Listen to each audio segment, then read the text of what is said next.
Glória a Deus. Irmãos, nessa noite, eu queria deixar uma palavra com vocês. A partir de uma reflexão que a gente faz sobre a nossa sociedade, principalmente a cristã. Se você ligar a televisão hoje, você vai achar um monte de programas evangélicos. E você, se reparar, todos eles, se tiver um canal aberto, são programas de igrejas que labutam em cima do mercado do milagre. Ah, lá vem o pastor falar das igrejas. Não vou falar de igreja nenhuma, eu vou falar do milagre. E antes de eu falar do milagre, eu quero primeiro deixar claro que eu sou daqueles que creem em milagre. E não creio porque está escrito na Bíblia que milagres existem. Eu estou dizendo que eu creio em milagre porque eu sou alguém que experimentou esse milagre. Então, ninguém precisa falar para mim que milagres existem. Eu sei, eu vi, eu experimentei. Não só como alvo dele, mas como testemunha e até agente dele eu já fui. Misericórdia de Deus. Então não quero falar de igreja, não quero falar de ninguém. Quem sou eu para julgar quem quer que seja? Como eu falei de manhã, a gente mal dá conta da nossa vida, eu vou falar da vida dos outros. Eu não tenho condição de fazer isso, não. Mas me preocupa a forma como que se trata milagre no Brasil nas últimas 2 décadas. Nós tratamos milagres como que se milagre fosse uma coisa que acontece em série e acontece toda hora. Nós vivemos um tempo de banalização do milagre. E a gente se esquece que a palavra milagre, por si só, na sua etimologia, conota raridade. Raridade, milagre é um ato raro, é um ato sobrenatural da parte de Deus sobre alguém ou sobre alguma realidade. É um ato que jamais seria possível ser desenvolvido, que não por Deus. É uma ação fenomenológica, um fato que não poderia ser imitado por um médico. Portanto, se o milagre é uma cura que um médico jamais poderia realizar. E se um médico, porventura, puder realizar, então não é milagre. Precisa ser questionado. Só que hoje nós colocamos fatos estritamente comuns na área do milagre. Eu estava com a dor aqui do lado direito e Deus curou. Eu estava com a dor na batata da perna, Deus curou. Eu estava com dor de dente, Deus curou. Milagres que o dentista pode fazer, que o fisiologista pode fazer, que o ortopedista pode fazer, ou que o psicólogo pode fazer, o cardiologista pode fazer. E a gente então vê essa indústria do milagre manifesta no Brasil há muitos anos. Analisando de um lado, a gente poderia imaginar que isso é bom, porque isso leva pessoas para a igreja. Sim, mas o importante não é ir para a igreja. O que essas pessoas recebem na igreja? Que tipo de gente nasce nessas pessoas na igreja? Ver um milagre, de fato, gera nova criatura? A fé vem pelo ouvir ou pelo ver? Vem pelo ouvir a palavra ou vem por ver o milagre? Pois é. Mas se a gente aprofundar um pouquinho mais nossos questionamentos, e esse é um questionamento meu, é particular, eu creio que Deus é um Deus de milagre, mas nessas últimas décadas eu fico a pensar por que Deus, esse Deus das igrejas dos milagres, é um Deus que faz milagre no sujeito. E esses sujeitos, essas pessoas, estão num canal de TV dizendo que eu era assim, agora eu sou assado, eu não tinha isso, agora eu tenho, eu não podia isso, agora eu posso, porque Deus fez. E a gente vê com tanta naturalidade, repetição e frequência, que a conotação da raridade já não existe mais, e que a unicidade, ou seja, só Deus pode fazer, também não existe mais. Mas a minha questão vai para além. Por que Deus, que ama o sujeito a ponto de curá-lo, não cura também a cidade desses sujeitos, dessas pessoas? Se Deus tem poder para me curar enquanto pessoa, por que Deus não tem poder para curar a minha cidade, minha nação? A minha concepção sobre milagre nesses dias veio nessa ideia de olhar para a minha geração, ou para essa geração, de olhar para a minha cidade, de olhar para o meu país e vê-lo cada vez mais doente. Hoje de manhã eu falei sobre a menina de 10 anos que foi estuprada desde os 6 anos, pelo tio, provavelmente por alguém mais. Uma menina com 6 anos de idade começa a ser estuprada por um monstro, engravida e agora está diante da possibilidade de abortar o feto. Uma criança esperando outra criança. E diante de um dilema, se uma criança de 10 anos que não está com a sua corporalidade pronta for parir esse filho, provavelmente ela morre. Existe uma possibilidade grande dela morrer. Então, vamos deixá-la ter o filho, mas ela pode vir a morrer. Mas se a gente aborta o filho, quem morre é o filho. Então a gente ficou no dilema, ou mata a criança a mãe, ou mata a criança a filho. Ou corre o risco de se perder as duas. E eu fico pensando, meu Deus, que dilema social é esse? Onde é que nós chegamos como sociedade? Onde é que nós chegamos como raça humana? O que está acontecendo com a gente? E não só isso, né? O Brasil inteiro se levanta para dizer o que aquela menina tem que fazer, como que se a vida fosse dele que opina. E o pior é você ver crentes, diante do vídeo que eu coloquei, né? Nós matamos as duas, nós matamos a criança filho biologicamente e nós matamos a criança mãe psicologicamente. E você vê crentes dizendo assim, eu não matei ninguém, eu não tenho nada a ver com isso, não foi eu que matei essa menina, não foi eu que abortei essa criança. Pois é, religiosos tendo a postura idêntica à de Pilatos. Eu lavo as minhas mãos no sangue deste justo. Eu não tenho nada a ver com essa sociedade doente na qual nós nos tornamos. Eu não tenho participação nessa loucura da raça humana. Eu estou para além dela. Eu lavo minhas mãos. Pois é, esse que lava as mãos é crente.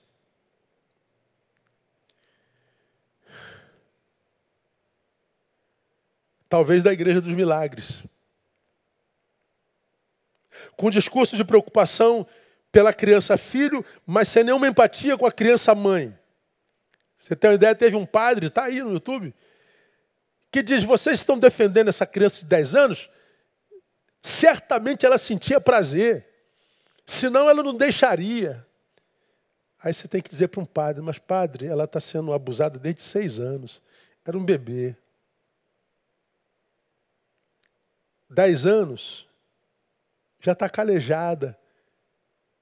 Provavelmente seja uma adulta de 10 anos. Porque estupraram a sua infantilidade, mataram a criança na criança. E o senhor vem ainda acusar a menina de 10 anos. Aí trucidam o padre, e o padre apaga as suas redes sociais e bota aquele texto lindo, eu quero assumir os nossos erros, é uma grandeza, eu quero me desculpar. É a desculpa do hipócrita.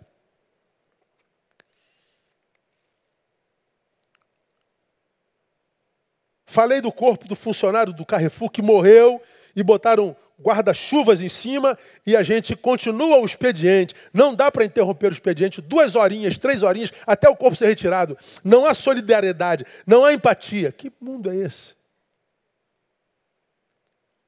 Ora, se Deus cura tantos sujeitos, por que Deus não cura a sociedade? Por que Deus não cura a cidade? Por que Deus não cura essa insanidade social? Porque talvez os milagres que a gente veja não aconteçam assim tão corriqueiramente. Porque quando eu olho aquilo no que nós nos transformamos, uma igreja de uma espiritualidade espetacularizada, a gente vai para a igreja não é para ouvir a palavra, é para ver Deus fazer algo fenomenológico.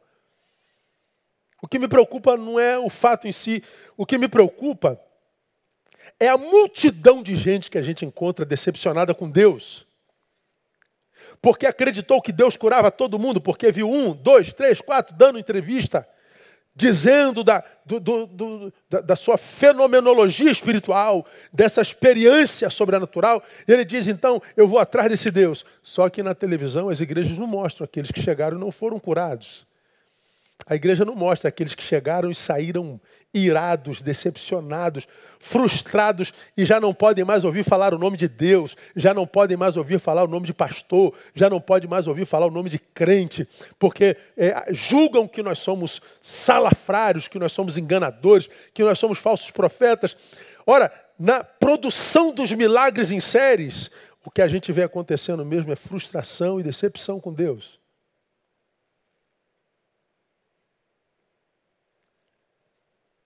A OIJ, a Organização Interamericana da Juventude, alguns anos atrás fez uma pesquisa de acreditação aqui no Brasil.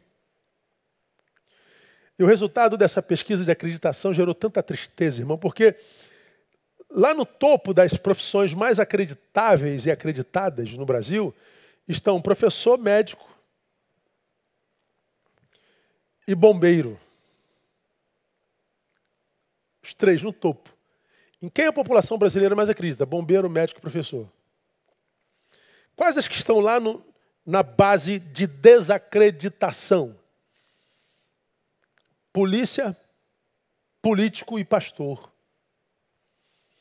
Está lá entre os três P's, P de polícia, P de político, P de pastor. Três títulos que deveriam ser servo da comunidade. Hoje, não tem a credibilidade da comunidade. Por quê? Por causa do tipo de serviço que presta. E por que nós, pastores, estamos lá embaixo no índice de acreditação do brasileiro? Porque nós não estamos servindo com seriedade, irmãos. Nós mostramos o sujeito que foi curado na fábrica de milagres forjados. E não mostramos os milhares e milhares e milhares decepcionados, frustrados, que não acreditam mais em Deus, na palavra e nem nos seus profetas. Porque milagres não acontecem em série.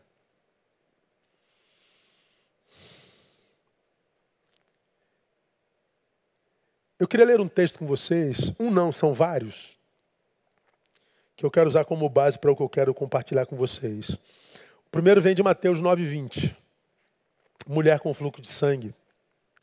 Eis que certa mulher que havia 12 anos padecia de uma hemorragia, chegou por detrás dele e tocou-lhe a orla do manto.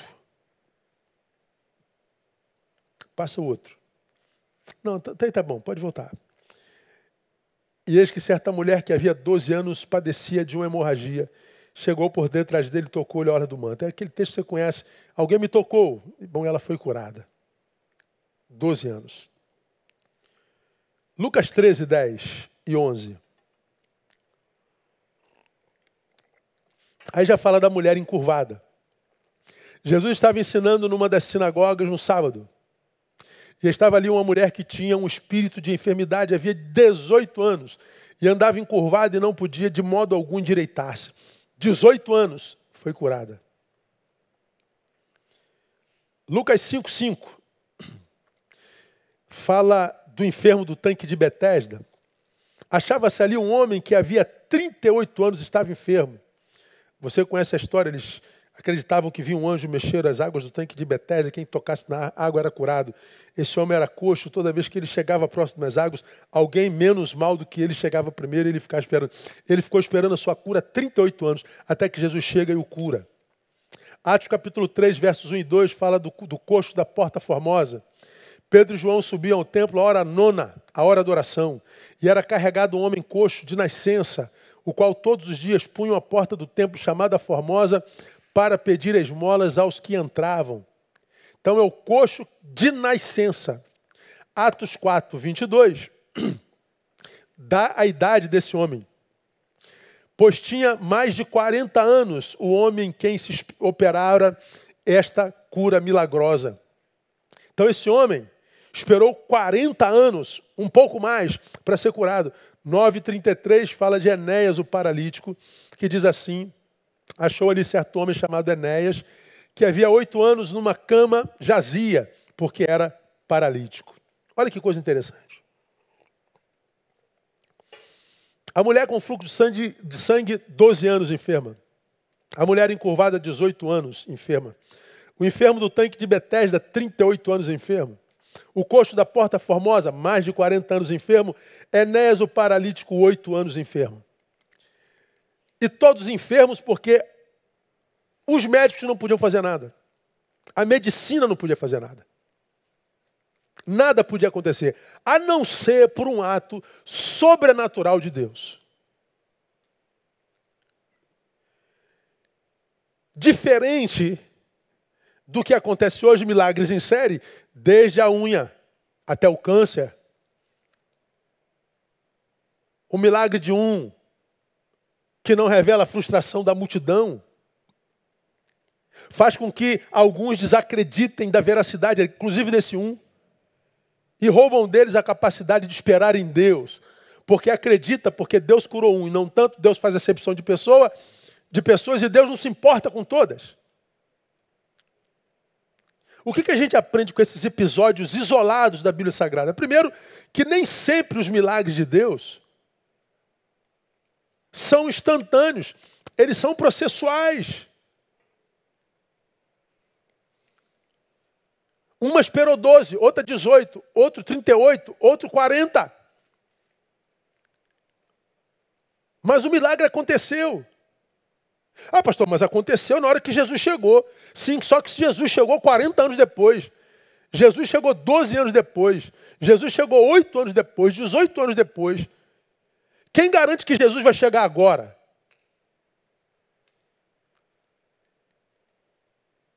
Com isso eu quero dizer que os que só se lembram de Deus para receber o milagre, correm um sério risco e certamente se submeterão a esse risco de se decepcionarem com Deus. Por quê? Porque somos nós que nos submetemos à vontade de Deus e não Deus à nossa vontade. Portanto, à luz do Evangelho, não existe a ideia de marcar uma data para o milagre de Deus. Sexta-feira dos milagres, segunda-feira dos milagres, quarta-feira do milagre total. Não pode, irmão. Porque milagre não é produzido em série. Milagre não é com hora marcada. Milagre não tem tempo estabelecido. Milagre não tem a ver com a vontade de quem precisa do milagre. Milagre tem a ver com a vontade de Deus. É por isso que nós temos uma geração de gente frustrada com Deus. Gente que não suporta nem ouvir falar o nome de Deus, principalmente nos seus filhos e nos seus discípulos. Acho que nós nunca, como crentes, fomos tão mal amados como hoje. Tão desacreditados. Isso é muito triste. Muito triste. Por que a decepção é um problema, irmão? Porque uma vez decepcionados, Deus deixa de ser Deus para esse ser que foi decepcionado. Por quê? Porque a decepção, eu chamaria de... É como se fosse uma desconstrução totêmica daquele ser em quem esperávamos. Deus, até então, era o tótem adorado. Deus era o mito adorado. Deus era, conforme foi falado, o Todo-Poderoso, aquele para quem não há nada impossível, o Deus que é o próprio amor. Deus é amor, é aquele que se importa, que basta que você o aceite, que tudo que você quiser vai acontecer. Deus é o luminoso, Deus é. E a gente vem esperando desse Deus, e esse Deus não nos atende, e a gente fica decepcionado. Essa decepção desconstrói Deus no coração do decepcionado. Deus deixa de ser Deus? Deixa no coração do decepcionado. O que o decepcionado sente por Deus não muda o que Deus é. A não ser no coração do decepcionado. A decepção desdiviniza Deus no coração do decepcionado. Por isso que brincar com milagres, forjar milagres, fazer do milagre uma fábrica que é produzida em série, é muito grave diante de Deus, porque a gente vê um indivíduo sendo abençoado, mas a gente está percebendo uma geração de gente frustrada com Deus. Quando a gente labuta como comunidade do reino, não anunciando o reino de Deus e a palavra de Deus, que, como eu preguei de manhã, não consiste no comer e no beber, ou seja, nas coisas materiais, mas na paz, na justiça e na alegria do Espírito Santo, nós, ao invés de gerarmos fé no coração da cidade, do país, nós geramos, primeiro, gente interesseira atrás do que Deus faz e do que Deus pode, não do que Deus é. Segundo, gente frustrada com esse mesmo Deus. Porque milagres não acontecem em série.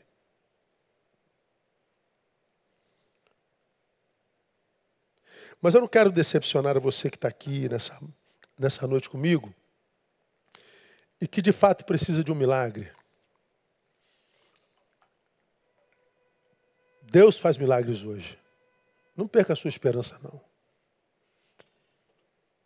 Ele só não tem uma fábrica de milagres. Ele não faz em série. Então, se você espera um milagre, o que se espera, à luz da palavra, de quem espera um milagre? Primeira coisa, prioridades honestamente estabelecidas e ajustadas ao Evangelho. Está esperando o milagre de Deus? Amém. Ele faz milagre. Mas o que, à luz da palavra, Deus espera de quem espera o milagre? Prioridades honestamente estabelecidas e ajustadas ao Evangelho. E dá para a gente entender isso através de uma pergunta, que eu faço a você agora. Responda honestamente, o que te interessa mais nesse momento no qual você precisa de um milagre? Você se interessa mais em ver a sua vontade feita ou a vontade de Deus? Vamos imaginar que você precisa de uma cura e que tem que ser rápida. Então, a tua vontade é a cura. Mas vamos imaginar que a vontade de Deus não seja a cura. Você prefere ficar com a vontade de Deus e não ser curado, ou ficar com a tua vontade de ser curado? Revelar isso ao Altíssimo é fundamental, porque quando nós nos relacionamos com Deus de fato e de verdade, mas nos relacionamos como filho, enquanto sujeito, e como noiva, enquanto comunidade, o que nós queremos com Deus é relacionamento. Nós não nos relacionamos com Deus na qualidade pejorativa com a qual eu comparo muitas das nossas comunidades, que parecem ser a noiva de Cristo, mas uma noiva que parece que Ele quer dar o golpe do baú. Está com Deus, mas interessado no que Ele tem. Quando é que o milagre acontece? Quando o milagre não é o que a gente mais deseja. Quando é que o milagre acontece? Quando o milagre não é necessário. Precisado, mas não necessário. Pense, o que é que eu estou te falando? Eu preciso desse milagre.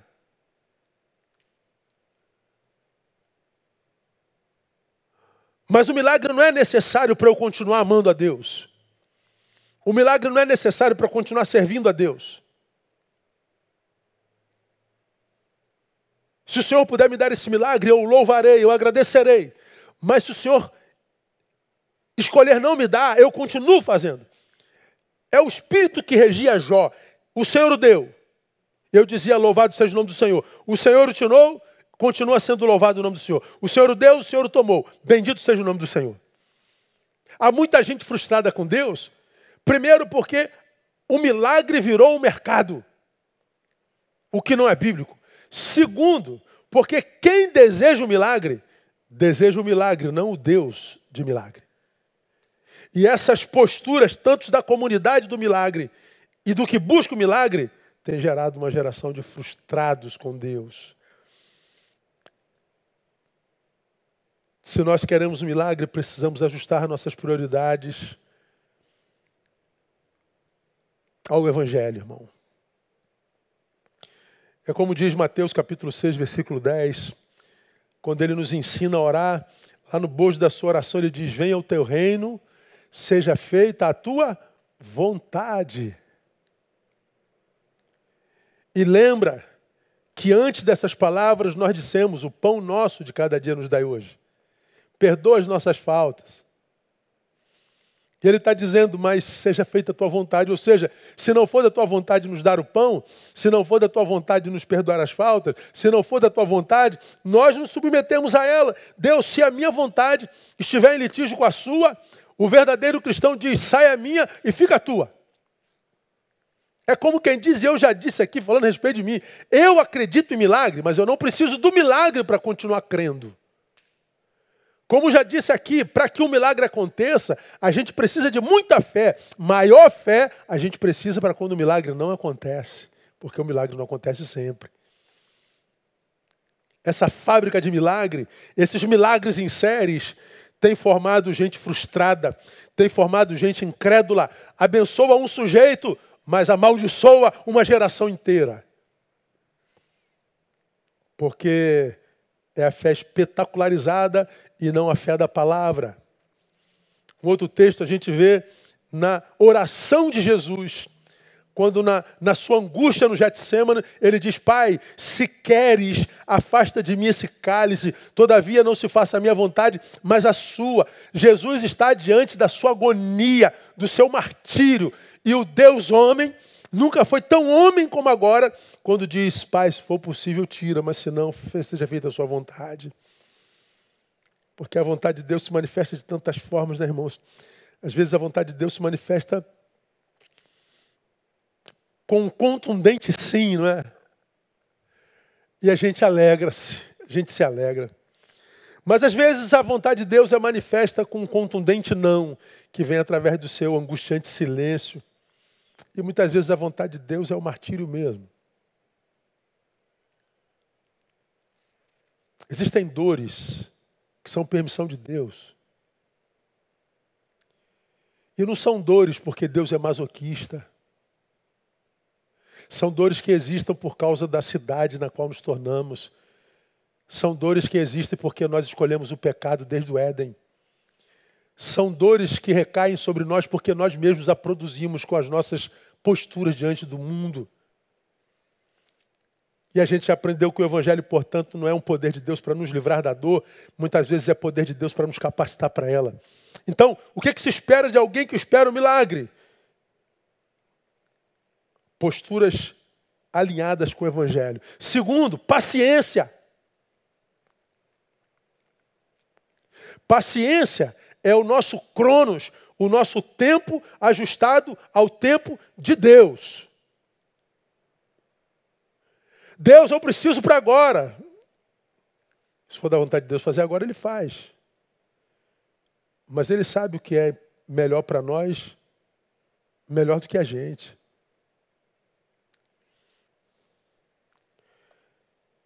O salmista no Salmo 40, eu não mandei esse painel não, ele diz lá, esperei com paciência no Senhor, e Ele me ouviu quando clamei por socorro. Esperei com paciência pelo Senhor, e Ele se inclinou para mim e me ouviu como quando clamei por socorro. Veja que coisa interessante, irmão. Ele não diz, esperei pelo Senhor, Ele se inclinou para mim.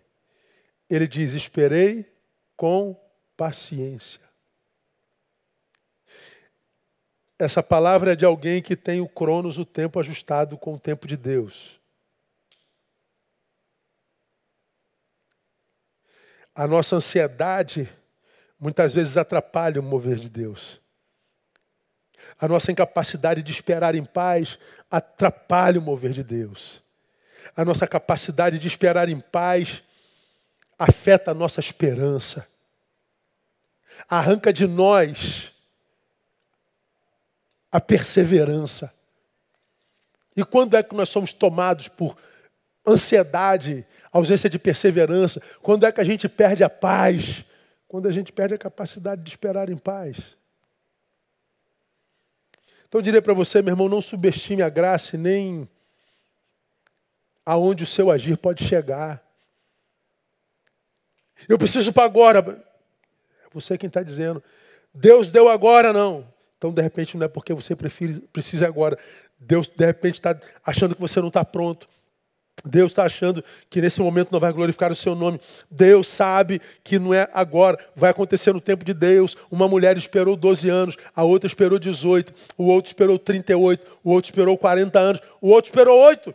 alguns esperam um mês, alguns esperam uma hora. Então eu preciso ajustar o meu cronos ao tempo de Deus. Ou eu vou fazer parte, vou virar número no exército de frustrados, no exército de decepcionados, dos que vão morrer antes da morte chegar. Então o que a gente aprende aqui, irmão? Nem sempre os milagres de Deus são instantâneos, são processuais. Mas a gente aprende uma segunda coisa. O que a gente aprende? Que o verdadeiro milagre, portanto, requer mais do que fé, requer perseverança, como eu acabei de falar. Então, para o milagre verdadeiro acontecer, fé e perseverança precisam andar juntas. Por quê? Porque a fé é a admissão da possibilidade. É por ela que nós dizemos, é possível. Isso é fé. Ah, mas o médico disse que não tem jeito. Eu creio. Ah, mas o médico deu 3 meses. A última palavra vem da boca de Deus. Então, fé é a admissão da possibilidade. E a perseverança é a submissão ao tempo de Deus.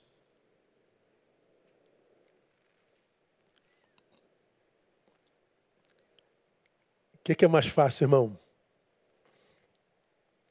Admitir a possibilidade, ou seja, exercitar a fé, ou submetermos-nos ao tempo de Deus? É muito mais fácil admitir a possibilidade. Eu creio, eu creio, eu creio. Fácil. Agora, como é que a gente mostra que crê? Esperando, esperando, esperando. Só que essa espera, essa capacidade de esperar em paz, ela só é gerada no coração de quem vive na palavra e não de quem vive na comunidade da fé espetacular, pirotécnica, sensitiva, epidérmica. Essa paciência não é gerada naquele que está na igreja, mas é um ignorante bíblico. Porque o ignorante bíblico é aquele a respeito de qual Osés fala lá atrás. Deus fala lá atrás, através de Osés, o meu povo está sendo destruído porque ele falta conhecimento. A ignorância faz esse povo ser destruído, porque é a sabedoria divina que me faz persistente, maduro e paciente. Todos esses personagens que eu citei para vocês, nós vemos claramente ambos os ingredientes, a fé e a perseverança. A fé se manifestando em permanecer crendo mesmo depois de tanto tempo. 12, 18, 38, 48 anos. E perseverança manifestando-se na continuidade do clamor. Eles continuaram clamando. O do tanque de Betesda, ele ficou ali 38 anos. Ainda não aconteceu comigo, mas eu estou vendo o milagre acontecer. E aconteceu, só que não do jeito que eles imaginavam. Não foram as águas de Betesda que curaram o coxo. Foi a água da vida, Jesus de Nazaré. Vamos terminar. Terceira lição que eu tiro desses textos, irmãos. Não permita. Nós não podemos permitir que o tempo corroa a nossa fé. Não permita que o tempo corroa a tua fé e roube a tua bênção. Roube a tua vitória. Por que a gente não pode permitir que o tempo corroa a nossa fé? Pois independente do cronos, nosso Deus não muda. Ele continua um Deus de milagres. A Bíblia diz que Ele é o mesmo ontem, hoje, eternamente. Significa dizer que o que Ele fez no passado, Ele faz hoje, vai fazer eternamente. A forma como Ele nos amou no passado, nos ama hoje, nos amará. Deus não muda. Então, quando você achar um cristão que diz assim, Deus não faz mais milagre hoje, os dons não existem mais para hoje, esquece. Se Deus fez no passado, Ele não muda, Ele pode fazer hoje. Ele só não faz em série, porque virou mercado. E o mercado do milagre diz que para você receber milagre, você tem que fazer sacrifício. E o sacrifício quase sempre é em direção ao gasofilácio. Tem a ver com dinheiro, tem a ver com Deus do capitalismo. Nesse texto não houve nenhuma dádiva, a não ser paciência e perseverança. Foram alvos do milagre porque não permitiram que o tempo corroesse a sua fé. A mulher do fluxo, há 12 anos, a ela Jesus disse: tem ânimo, filha, a tua fé te salvou, Mateus 9:22. Imediatamente a mulher ficou sã. Veja só, a mulher que esperou 12 anos, porque esperou 12 anos no crono de Deus, ela ficou curada imediatamente. Aí nós nos prendemos ao imediatamente. Está vendo? Deus faz imediatamente na vida de alguém que esperou 12 anos. A mulher encurvada, 18 anos, está lá em Lucas 13:12. O Senhor diz, vendo a Jesus, chamou-a a si e disse: mulher, está livre da tua enfermidade. E ela foi livre da sua enfermidade depois de 18 anos. Ao enfermo do tanque de Betesda, que ali estava há 38 anos, João 5:8. Levanta, toma o teu leito e anda. E o texto diz que ele imediatamente ficou de pé e andou. A Enéas, o paralítico, 9:34 de Atos. Jesus te dá saúde, levanta-te, faz a tua cama, e logo se levantou. Olha que coisa tremenda. Mas eu não poderia terminar essa mensagem aqui sem antes ler para vocês Hebreus 11, de 32 a 40. Porque nem todos que nos ouvem e precisam de um milagre da parte do Senhor são cristãos e conhecem a palavra. Como eu já disse, Deus é Deus e Ele faz se Ele quiser. E se nós somos de Deus, nós nos submetemos à vontade dEle, mesmo que ela não seja igual à nossa. No caso desses personagens, nós vemos todos sendo curados. Mas deixa eu mostrar outro texto para vocês. E que mais direi? Hebreus 11 é conhecido como a galeria da fé. Pois me faltará o tempo se eu contar de Gideão, de Baraque, de Sansão, de Jefté, Davi, Samuel e dos profetas, os quais, por meio da fé, venceram reinos, praticaram a justiça, alcançaram promessas, fecharam a boca dos leões, apagaram a força do fogo, escaparam ao fio da espada, da fraqueza tiraram forças, tornaram-se poderosos na guerra, puseram em fuga exércitos estrangeiros. As mulheres receberam pela ressurreição seus mortos. Uns foram torturados, não aceitando o seu livramento para alcançarem uma melhor ressurreição. Outros experimentaram escárnios e açoites, e ainda cadeias e prisões. Foram apedrejados e tentados. Foram cerrados ao meio, morreram ao fio da espada. Andaram vestidos de peles de ovelhas e de cabras, necessitados, aflitos e maltratados, dos quais o mundo não era digno, errantes pelos desertos e montes e pelas covas e cavernas da terra. Agora olha o 39, irmão. Todos estes, embora tendo recebido bom testemunho da fé, contudo, não alcançaram a promessa.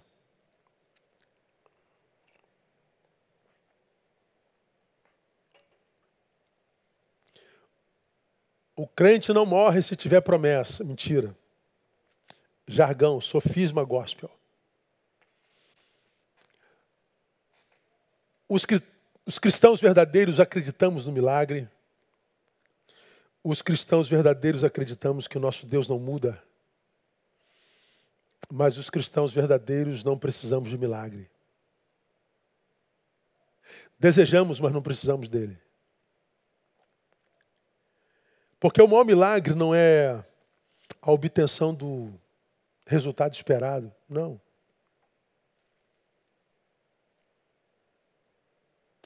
O maior milagre é você chegar a uma estatura de maturidade espiritual em que você não dependa mais dele para ser feliz. Você consegue ser feliz com saúde, consegue ser feliz na enfermidade. Você consegue ser feliz tendo e você consegue ser feliz não tendo. Você consegue ser feliz vendo o seu casamento curado ou indo ao divórcio. Você consegue ser feliz acompanhado ou só? Você consegue ser feliz vendo o teu desejo sendo realizado ou não? Porque a gente vai se tornar capacitado para falar como salmista. Se eu não me engano, no Salmo de número 16, em ti estão todas as nossas fontes. Todas as nossas fontes estão em ti. Não se trata de utopia e nem de hipocrisia. Porque só quem vive isso de fato pode acreditar nisso. Porque se não viver isso de fato, vai continuar precisando de resultado. Vai continuar precisando que dê certo sempre. Vai precisar que todos os seus desejos sejam satisfeitos. Vai precisar de milagre toda hora. Vai acabar sempre frustrado. Agora, por que estes de quem o mundo não era digno, a despeito de terem dado bom testemunho da fé, ainda assim não alcançaram a promessa? Porque o versículo 40 diz, visto que Deus prover alguma coisa melhor a nosso respeito, a respeito deles, para que eles, sem nós, não fossem aperfeiçoados. Ou seja, eles não alcançaram a promessa na terra, mas o nome deles é falado até hoje. O que eles fizeram lá no passado é aperfeiçoado por nós aqui. A postura deles alimenta a nossa fé, a nossa esperança. Depois de mortos ainda falam. E nós vivemos num tempo, lamentavelmente, no qual a vida dos crentes não falam absolutamente nada, a não ser a respeito de um Deus que ninguém quer, de um Deus que os que querem usar, não com ele se relacionar. Nós precisamos viver uma vida, irmãos, tal que ao verem e conhecerem o Deus que nós servamos, pessoas se apaixonem por ele. Como eu já disse aqui 1000 vezes, eu me apaixonei pelo Deus de meu pai. E o meu sonho era conhecer o Deus de meu pai. Porque o Deus que ele me apresentou era lindo. Que tipo de Deus apresenta uma comunidade que espetaculariza a fé e que quase que arranca a nossa humanidade, dizendo que você não vai sofrer mais, que você não vai ter diversidade, que você... Mentira! No mundo nós teríamos aflição, disse o Senhor. Aqueles que querem seguir a Cristo piamente padecerão perseguição. 1000 cairão ao teu lado, 10.000 à sua direita. Você não vai ser atingido. Ora, então a gente não vai ser atingido. Mas tem 1000 caídos de um lado, 10.000 do outro. Você está andando entre cadáveres. O que matou os 11.000 não matou você. Mas o odor cadavérico, o pavor da cena, a angústia da testemunha vai habitar teu peito, irmão. A gente não morre só quando o biológico para. A gente pode morrer muito antes, né? Eu acho que tem muita gente morta nessa sociedade, inclusive dentro de tantas comunidades ditas de Deus. Porque conheceram o Deus da fábrica de milagres. E nem sempre o Deus da fábrica de milagres é o Deus do Evangelho. A minha oração nessa noite, aqui termina minha palavra, é que o Deus do Evangelho se manifeste a você através de Jesus Cristo. Esse Jesus Cristo humano, gentil,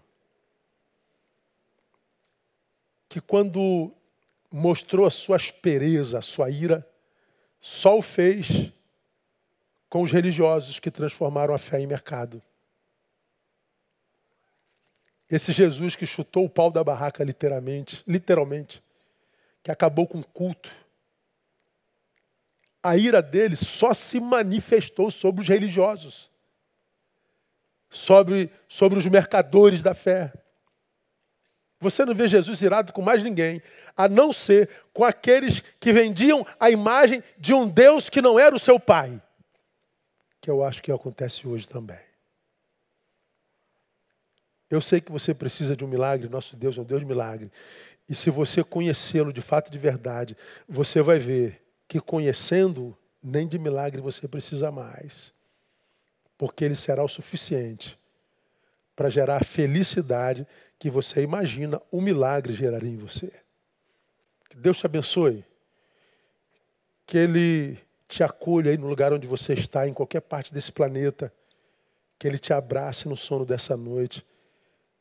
Que Ele se manifeste no seu coração e que a chama do seu amor queime no teu peito nessa hora, fazendo nascer em você a nova criatura que só no Cristo de Deus pode nascer em nós.